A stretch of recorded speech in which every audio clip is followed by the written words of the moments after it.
All right, I guess I'll do the intro. Okay.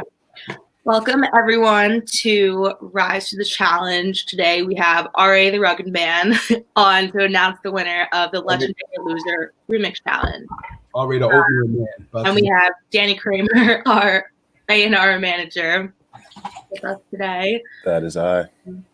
So yeah, thank you for joining us. Like an A&R manager, like that is I. I am Danny, A&R manager. A&Rs were the enemy when in the '90s. We didn't like you guys. You know? Yeah, sorry. I don't like me either.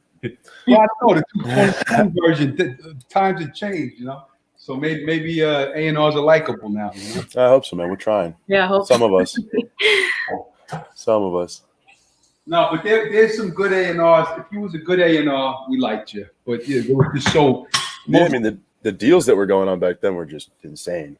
Well, they were really responsible for the deals. A&Rs were more like they were in charge of putting together the project and finding the producers to work with the rappers, and most of them didn't know shit about music. Sometimes you got one that did. Like, I know he's corny now to people, but Puffy was a great A&R when he was at Uptown, and he found Biggie, and he putting beats together with some A&Rs know what the fuck they're doing, but most of them are like some old ass rock guy that's at a rap label. Like, why the fuck you at a rap label? Yeah. That was the '90s though. That was Absolutely. Well, thank you for joining us, RA. I think everyone's really excited to have you on to announce the winner. Yeah. Guys, honestly, my label gave me a shortcut and said, hey, we're going to pick out the best batch and you could just go from there.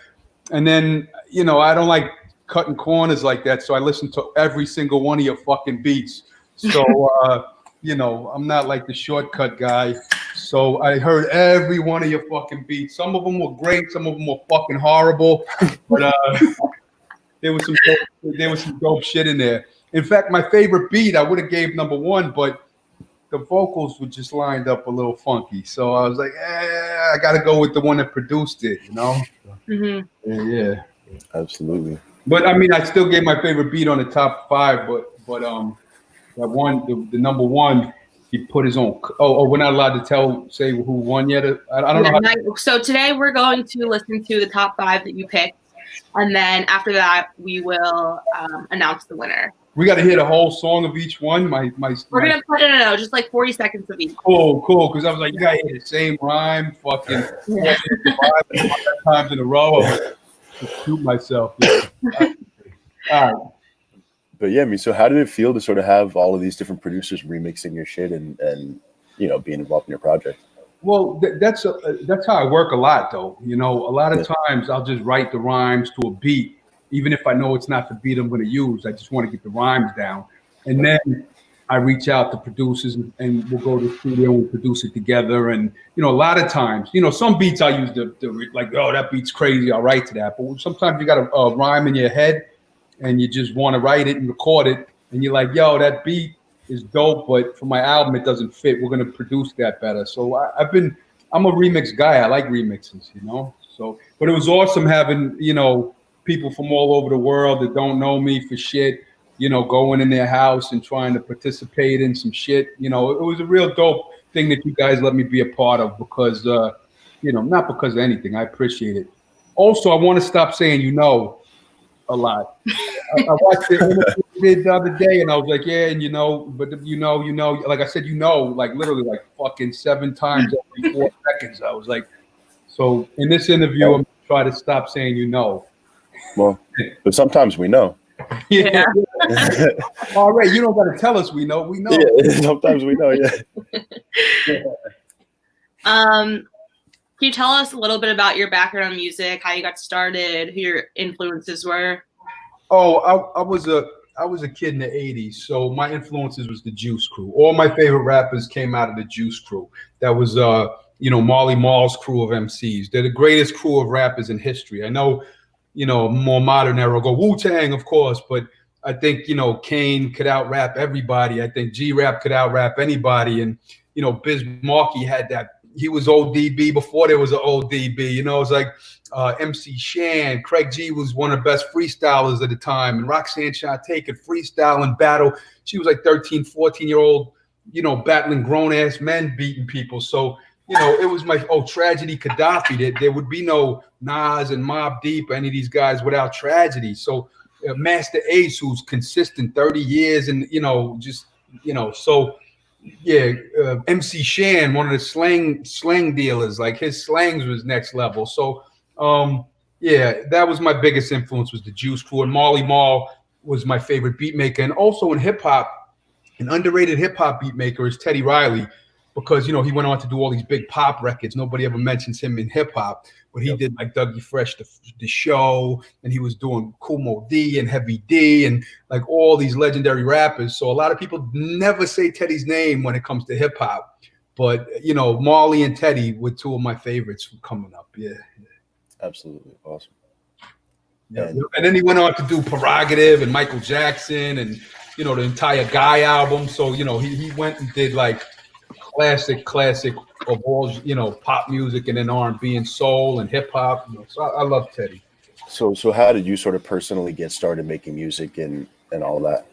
Well, I started rhyming in the neighborhood. I don't know. I was young. I was about 11 years old, and then 12 years old, I started getting okay. 13 years old, I started going around and battling people in the neighborhood, and then that was my main thing, just being a better rapper. So I was going everywhere, just battling. They'd take me from town to town. I go to a house party, battle 6 MCs the same night. It was like that era of hip hop where, battling was what you had. You couldn't be an MC. You couldn't be like, I rap and not battle, like era.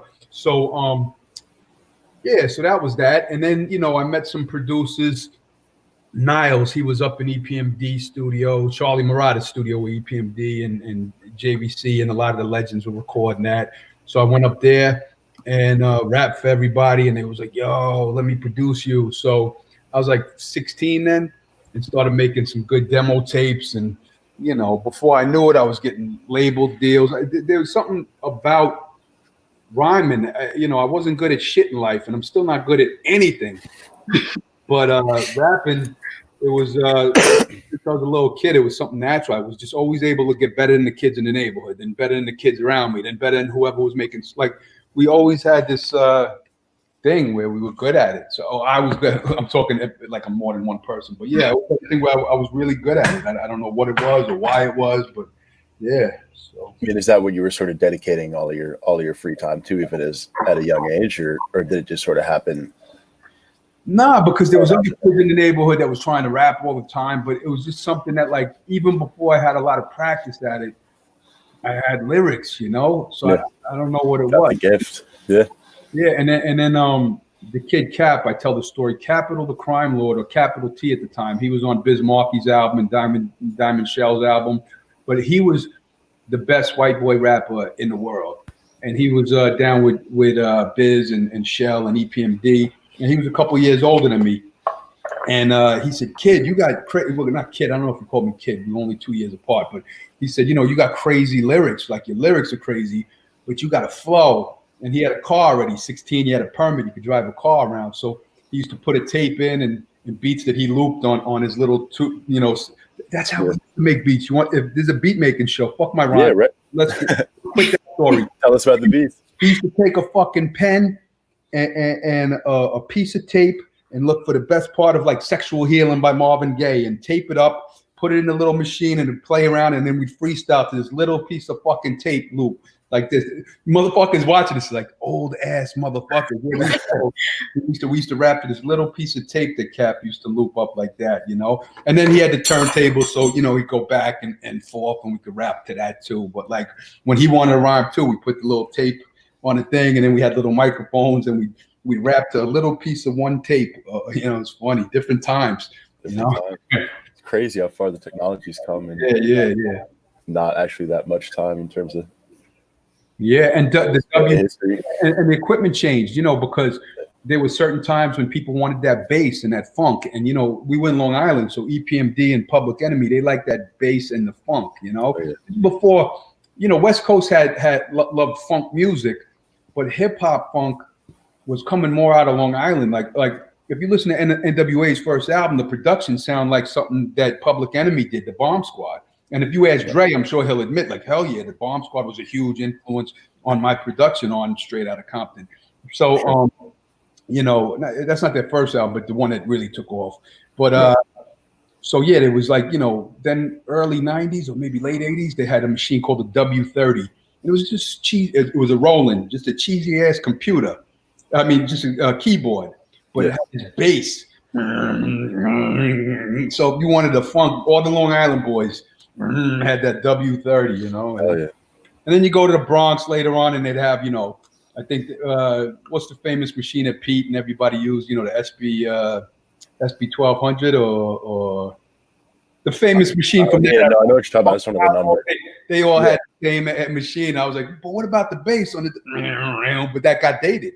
They say, yeah, but we look at the snare on and the filtered bass and the shit on this. You know, I watched all that technology slowly change, and we were rapping on 2-inch reels, and then they went to ADATs and, you know, to digital and, you know, all of that shit. You know, I don't know if this is the type of shit you want to hear or you want to just go to the winners. You could always shut me up at any minute. You know? I personally find it interesting. So, I find it interesting. I think everyone watching does too. Yeah, comment section looks like they're into it. Yeah, no, I mean, there you go. That's what matters. You know who? Okay, if you like that shit, I'll give you one quick one. You know who has a fucking museum? It's Prince Paul. Because he's been making beats since like '86. When I was a little kid, I was listening to Stetsasonic records. You go to his spot, he has every little digital sampler. Like it's like a music. Like if they made a museum of beat making equipment, it's fucking Prince Paul. Like he has like from every era, like boom, boom, like shit that like tape recording things, 2-inch reel, eight tracks, like every type of equipment. You big, yo, this is a museum. So I went there. My mind was blown. I'm like, can I take people here to see? He's like, nah, I don't want people. Maybe one day, right? Yeah. I mean, that's amazing though, man. I feel like that's sort of the type of technology that all these, you know, digital programs are trying to replicate. And it's like, you know, some of it pulls, you know, some of the software pulls it off, but it's just really impossible to it pulls get all of it, you know? It will never be the same, you know, quality of the piece of machinery that was made specifically for that. You know, if you have 12 plugins, each plugin's trying to, you know, replicate a piece of equipment that was made specifically for that. Like if you put it through the 2-inch reel filter, it's not going to sound warm like a 2-inch reel. It'll sound like an interpretation of that.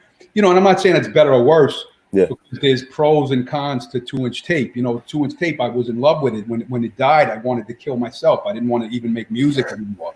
Like, oh, the digital's too hissy. Oh, get me the fuck out. Fuck music. But and nobody had 2-inch reels anymore. But then you learn the pros of digital is, you know, you don't have to, you know, you could fly a chorus in here. You could layer this. You could have somebody send a flute sound from fucking Spain, and you know, you don't all got to be there. It's a new, different era. So music evolves in different ways, you know. So yeah, there's a warmth missing that we don't have from 2-inch reel. And people go, well, what you could do is make it on a digital and then bounce it to 2-inch reel. That's still not the same. But there's so much other pros. Now, if I went back to 2-inch reel, I'd probably want to kill myself, you know. Right, exactly. I mean, you could just digital's easy, you know. Just have it all in one place. Yeah. But yeah, I mean, getting sort of back to this specific contest. All right. How do you feel like the challenge sort of impacted your success on Legendary Loser? The challenge? Yeah. How did it? What was the question? How did it impact sort of the success that you've seen with Legendary Loser? You know, just in terms, I guess, of, you know, whether or not there's more exposure coming out of it, or if you felt like you tapping into other audiences, stuff like that. Yeah, well, you got beat makers who might not be checking for R.A. the Rugged Man, you know, because I'm not a highly publicized name. You know, I got my cult followers and my fans, and you know, the OGs respect me, but a lot of kids might be in their room and check out, oh, you know what, I heard of this guy, I heard of that guy, you know. So, you know, I think a lot of kids that might not listen to R.A. the Rugged Man said, okay, let me give them this one. Plus, for the contest, I gave them something a little digestible to remix. You know, I do a lot of fast, intricate, crazy flows. This one, I tried to give a little bit of fun storytelling song for it. So it's not like we got to match up these crazy, weird syllables. I said, okay, give them a nice, cool storytelling joint. And you know, and we shot a great video for it. So I hope everybody went to see the video. I love the video. Joe directed it. Yeah, that was awesome. Yeah, the guy that made that's a mastermind from Belgium. He's a great filmmaker. I got blessed and lucky to find him. But yeah, the the beat making challenge was a blessing because, like I said, a lot of beat makers out there might not know who somebody is, and then they go, "Oh, I'm going to remix this guy's music," and then maybe they check out the whole album and find a new artist that they really love. You know, who knows? Or maybe they go, "Fuck this type of music. Fuck this is why I listen. Know. This is why I listen to Drake and not this fucking guy." You know. And one more question before we get to playing the top 5 remixes. What's been your favorite part about working with the BeatStars community? Well, listen to dope beats. You know, that was great. You know, and some of the guys with, you know, what happened? Some of the guys even didn't get their contest in. They posted it on my Instagram. I'm like, yo, this shit is dope. And then I looked for their shit. I'm like, yo, and it was like, oh, I missed the deadline. I'm like, dickhead. I like that one, you know?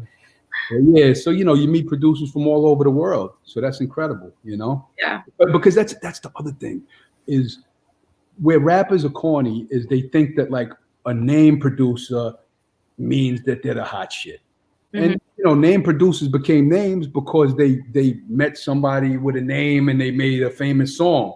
Does that mean that name producer can make a beat better than the unknown? It's like there's so many unknowns out there that if they got the right opportunity, that they'll wash, you know, somebody, you know. So you know, I like same thing with MCs. There's so many ill MCs all over the world that could outrhyme the famous rappers. Like I go on tour, I'm like, yo, this kid's ridiculous. I try to put them on my IG or so whatever I could do, the little small help I could do, you know, put a little video on my Facebook, like look at this new kid, he's crazy, you know. But yeah, I like new talent, you know.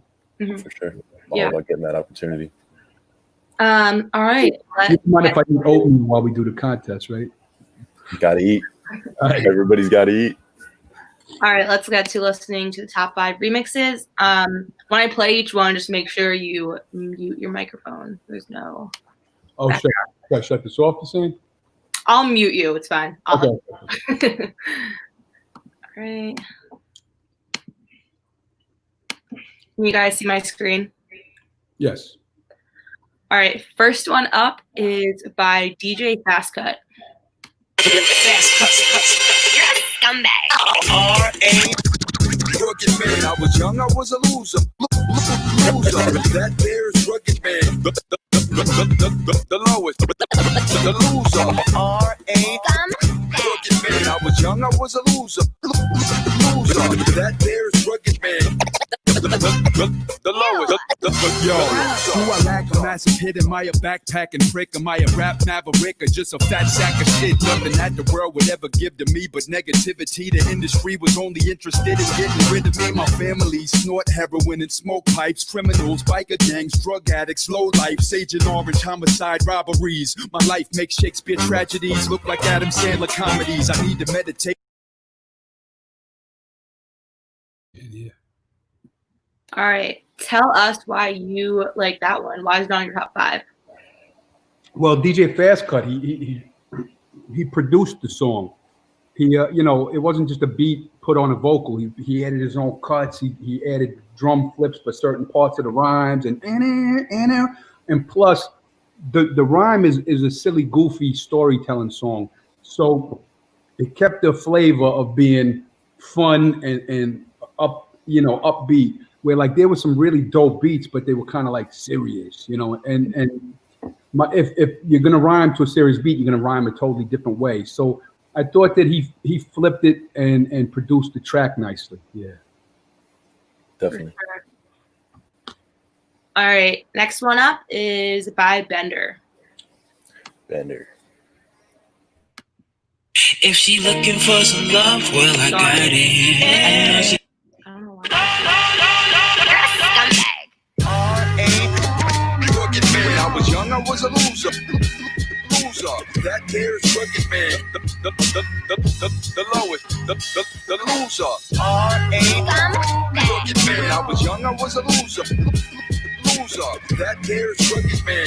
The lowest. Yo, The loser. do I lack a massive hit? Am I a backpacking trick? Am I a rap maverick or just a fat sack of shit? Nothing that the world would ever give to me but negativity. The industry was only interested in getting rid of me. My family snort heroin and smoke pipes. Criminals, biker gangs, drug addicts, low life, sage and orange, homicide, robberies. My life makes Shakespeare tragedies look like Adam Sandler comedies. I need to meditate or medicate. My mental state is never fake. I keep the dead awake, but can I get a break? Controversial, outspoken, hip hop. Comes in, and when his hook comes in, that shit's hard. That's probably my favorite beat, but he didn't sequence the chorus really tight, so you're like kind of like, you know, all you had to do was scoot it a little bit, and it would have been like, you know, like with the chorus. But Yeah. I think that beat is hard. I think he killed that. And when you put on a big speaker, that shit is really hard, really hard. Yeah. Well, good job to Bender. Next one up is Milphonic. I don't remember what's what now. It's okay. You're a scumbag. Rugged man. When I was young, I was a loser. Loser. That there's rugged man. The lowest. The loser. Rugged man. When I was young, I was a loser. Loser. That there's rugged man. The lowest. Yo, do I lack a massive hit? Am I a backpacking prick? Am I a rap maverick or just a fat sack of shit? Nothing that the world would ever give to me but negativity. The industry was only interested in getting rid of me. My family snort heroin and smoke pipes. Criminals, biker gangs, drug addicts, low life, sage and orange, homicide, robberies. My life makes Shakespeare tragedies look like Adam Sandler comedies. I need to meditate or medicate. My mental state is never fake. I keep the dead awake, but can I get a break? Controversial, outspoken, hip hop, Frank Zappa. That one is the drums are sequenced really hard, and you know it has that almost sounds like a fucking duck, or it just has this weird dopey fun thing to it. But he produced it, so when you go through the song, it's like, you know, and the drums are just knocking, and then when you go to the second verse, he turns it into a double time beat. And it's still rocking, and the vocals are lined up perfectly. So that guy produced it very well. You know, I like when people put in the extra to try to produce a record, you know? So Definitely. All right, next up is Technology, another top 5 for tech. You're a scumbag.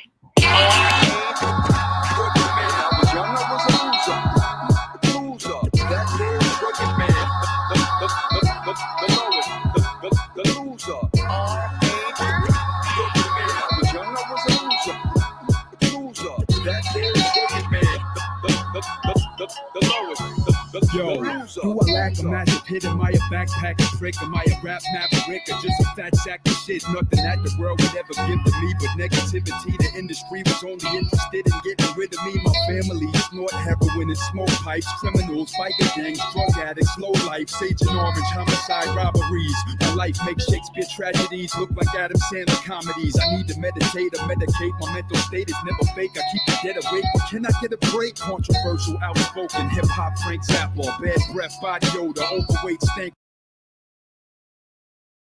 That beat is great. I love that beat. He killed that beat. You like that beat? Oh yeah. Yeah. Yeah, that beat's hard. That's hard.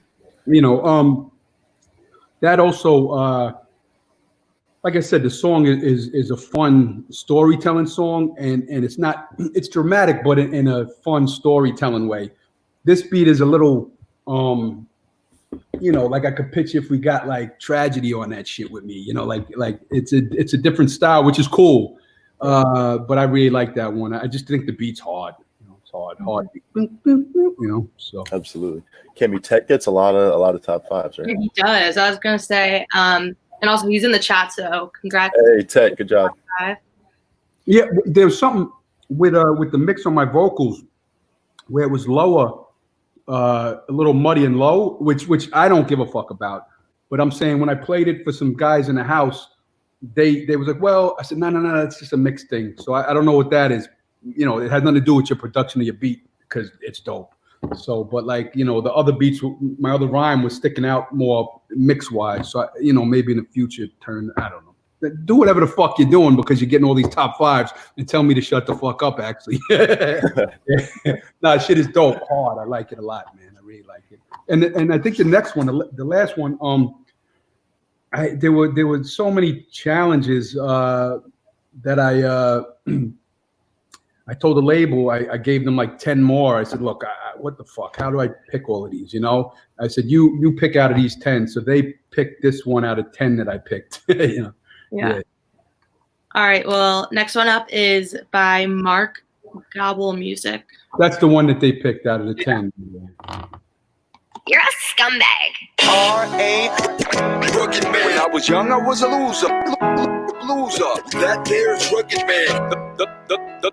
The lowest. The loser. Scumbag. Rugged man. When I was young, I was a loser. That there's rugged man. The lowest.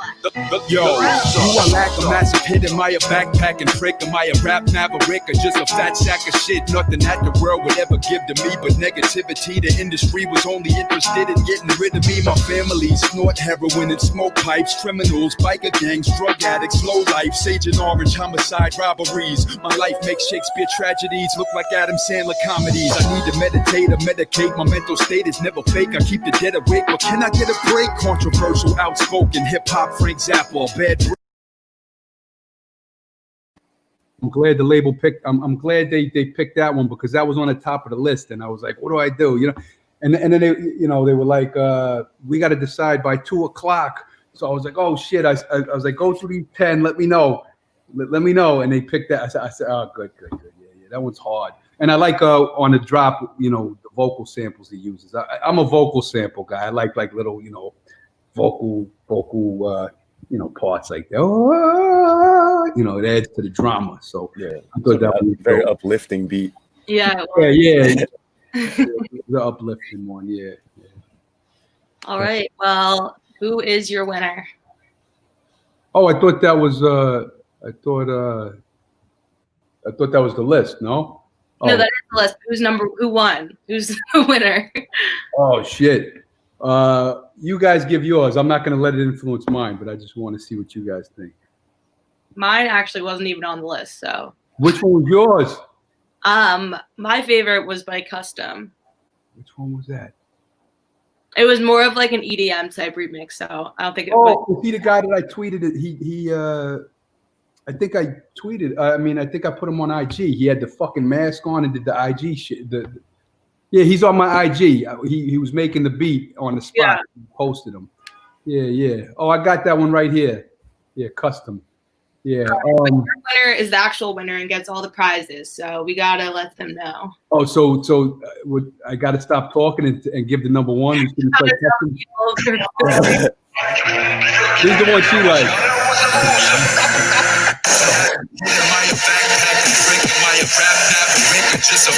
Yeah, that one's hard. What was your favorite? I mean, dude, out of your top 5, I think my personal favorite was the third one that we played. Which one was that one? Which one was it? Candy, which one was? Do you have that up on your screen? The third one was Milphonic. Oh yeah, that the guys at the house like that one a lot. Yeah. Shit. Now we gotta know. Yeah. It's all right. None of them will be offended if you don't choose them. I almost want to listen to them again now. I handed the list in. I thought that was the list. Did you change your mind? I thought we already knew the winner. Yeah, I was. I think we did have a winner. They told me make sure you have the winner by 2:00, and you want to go with Fast Cut? I thought that was the winner originally. I thought he was DJ Fast Cut, maybe. Original winner, so I guess we'll stick to that. So Is that your final answer, DJ Fast Cut? And the other guy, you know, the thing is, the guys in the house, like the guy you just said. Well, hey, it's your choice, and also just, you know, like, just because they don't win the prize pack doesn't mean that they can't, you know, Yeah, they like Milphonic, the guys in the house. They was, I had 2 beat makers over. They like Milphonic a lot too. Well, hey, you said you wouldn't let us influence you, so whoever you want to go with, my original one was Fast Cut. My favorite let's beat, my favorite beat was Bender, but I thought Fast Cut produced the vocals better. Which is sometimes just as important as which is your favorite beat. And Milphonic produced the vocals very nice too, because it turned it into double time and flipped it really nice. So now I'm kind of like, but yeah, I guess let's go with my original first one. Awesome. Congratulations, DJ Fast Cut. And Milphonic, everybody else, you guys all did great too. I feel terrible because I like them all, So and you don't want to make a mistake because all of them are dope, So yeah. No I'm a softie, man. I hate watching a fighter lose a fight, and then like it's all on my shoulders to pick out of 250 guys. Oh, Jesus, and so many good ones, and yeah. So. No, I feel you, man. But hey, at least you know who the other people are that you like, and if you wanna work with them, now you know who they are. Yeah, I kind of think we should have had it where you guys judge. Like we had a basis where we all split it up, and I'm only a piece of who wins, But it's all good, so it's not all on me fucking up the contest, All right, let's rock DJ Fast Cut and Milphonic number 2, right, and then Bender number 3. Perfect. And Technology number 4. We rock with that. Awesome. Congratulations, everybody. And thank you to everyone who Tammy, do you want to share what the prize pack is? Yeah, so the prize pack for DJ Fast Cut is new Ari the Rugged Man album, All My Heroes Are Dead, on CD or vinyl. All My Heroes Are Dead deluxe merch bundle, Nature Sound sample / drum pack, $200 promo credits on BeatStars, 1 free year of BeatStars Unlimited Pro Page plan, $100 worth of BeatStars merch, $200 worth of BeatStars advertising credit, winner blasted on socials, plus announced on the BeatStars community via email, BeatStars live interview session, and the winner to be eligible for Sony ATV Music Publishing Administration. Wow, dang. That's way better than just the RA album, When you first announced the prize, like you get RA's album, they're like, I just remixed this motherfucker. Give me something else. No, just kidding. Yeah, so it's all good. Congratulations. Thank you so much for doing this, man. We appreciate you. Thank you guys for being part of it. And shout out to our man. Who was your favorite again? Homeboy? Custom. Milphonic? Custom. Shout out to DJ Custom.